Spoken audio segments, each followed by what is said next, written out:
We focus on history, culture, religion, art, social, and philosophy of Nusantara. Here, in the presence of Nusantara, we were made to be forgotten about the goodness of ourselves. Because negativity seems to be more interesting for us. Now, I'm Sutoyo Raharto and friends assist you to remind you, to awaken you that we still can find the gems of Nusantara. They are the great sights of Nusantara.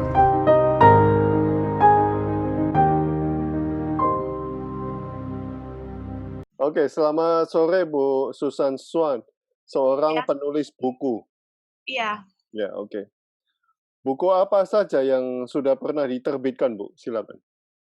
Buku yang udah pernah diterbitkan, kalau novel itu baru 2 yang udah terbit. Yang pertama itu judulnya The Iron City, itu juga kriminal juga gitu, fiksi kriminal. Karena saya emang suka, dari dulu sukanya buku-buku yang jenis kayak gitu, thriller gitu, fiksi kriminal gitu. Terus yang kedua ini yang baru terbit itu seri detektif, itu Puki Hamdi and the Mind Box, itu seri pertamanya. Ada yang seri keduanya lagi dalam proses penggarapan. Apa masih banyak tulisan-tulisan yang belum diterbitkan? Tulisan-tulisan yang belum diterbitkan banyak. Novel masih ada 1 lagi, itu masih dalam proses redaksi. Di redaksi itu belum selesai. Terus kalau cerpen-cerpen banyak juga di buku-buku antologi gitu. Kemarin yang terakhir itu sebuku sama Nisa Sabian, itu puisi, itu mah puisi. Apa yang membuat Ibu tertarik pada cerita kriminal dan detektif itu? Apa ya, soalnya kalau fiksi kriminal kayak gitu kan mengasah pikiran kita, harus mikir gitu, maksudnya menebak-nebak gitu, kayak teka-teki gitu. Jadi seru aja sih gitu, daripada kalau baca kayak novel-novel remaja gitu kan, ya ending-nya ya kayak gitu aja, problemnya yang diangkat kayak gitu aja, nggak ada sesuatu hal yang menarik gitu. Kalau fiksi kriminal kan bener-bener mengasah pikiran gitu, logika terutama. Latar belakang Ibu apa kok bisa tertarik pada hal-hal ini? Latar belakang saya, sebenarnya sih karena emang hobi aja, dari dulu emang hobi membaca, dari masih SD, terus pas MTS juga emang udah hobi baca gitu.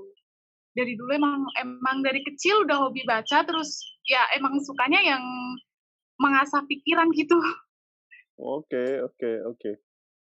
Nah, buku berjudul Pagi Humphrey and the Mind Box, itu tentang apa, Bu?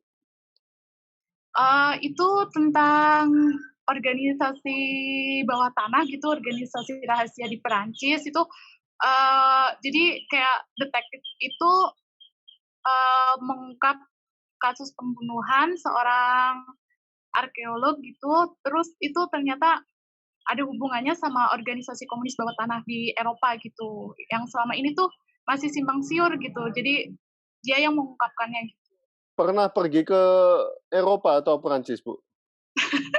Belum sih, cuman emang bacaannya kan emang suka yang terjemahan, terus kayak buku-buku yang saya baca itu kebanyakan settingnya di Perancis, Eropa gitu pokoknya. Jadinya kayak di Eropa itu udah kebayang-bayang di sana seperti apa gitu, terus orang-orangnya, pergaulannya seperti apa, itu udah melekat banget karena emang suka buku terjemahan tuh kayak karya-karyanya Victor Hugo gitu-gitu. Itu tuh emang saya sukanya yang kebanyakan buku yang saya baca itu settingnya Perancis. Jadi udah kayak terbayang sendiri aja gitu di sana seperti apa gitu kehidupannya. Terus suka nonton film juga sih yang settingannya di Perancis gitu. Khusus Perancis ya kalau di negara Iya. Eropa? Wow. Iya. Wow. Nah, cerita ini kan mengambil lokasi di Perancis. Bagaimana merasakan alam dan manusia di sana? Ini apa main imajinasi saja?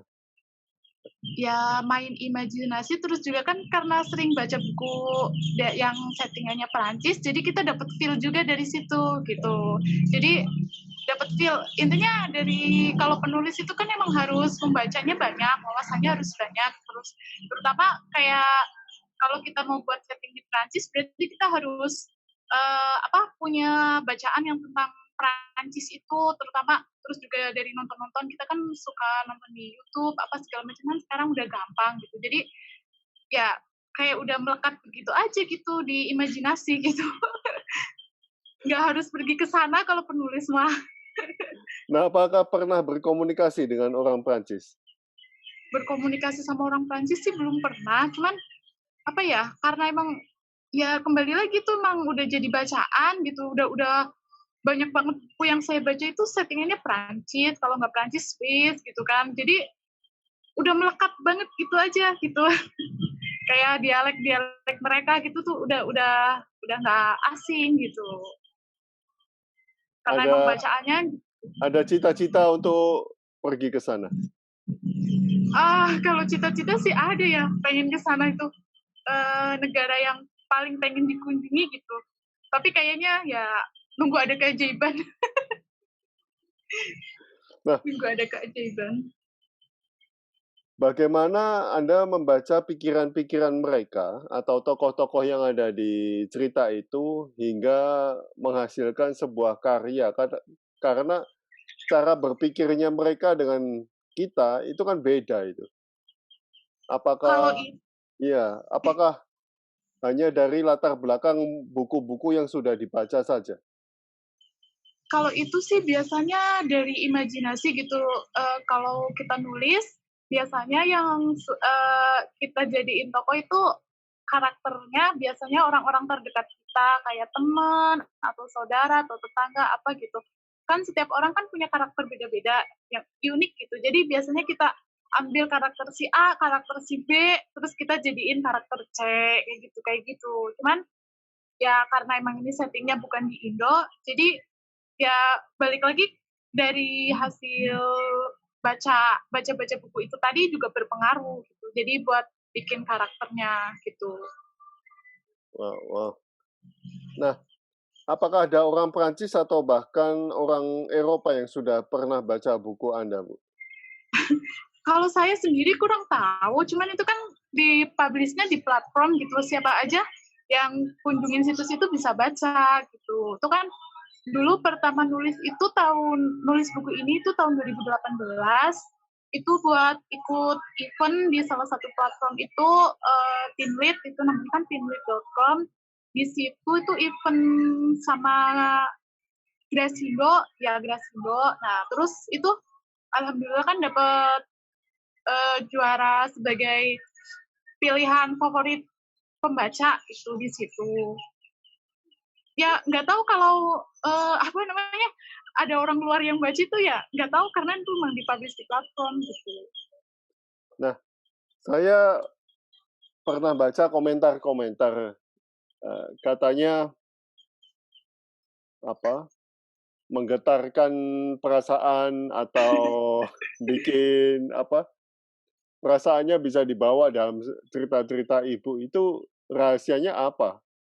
Oh, kalau itu mah menulisnya harus dengan perasaan mungkin ya, dengan hati gitu. Karena kalau saya pribadi, saya nggak akan nulis kalau emang saya nggak lagi mood mau nulis gitu. Karena kalau nulis itu emang harus dari hati gitu. Jadi perasaan kita tercurahkan di tulisan itu. Kalaupun kita mempunyai diksi yang bagus, kalau feel kita nggak ada ya tulisannya rasanya hambar gitu. Sebenarnya sih lebih menulis dari hati aja gitu, nggak yang gimana-gimana.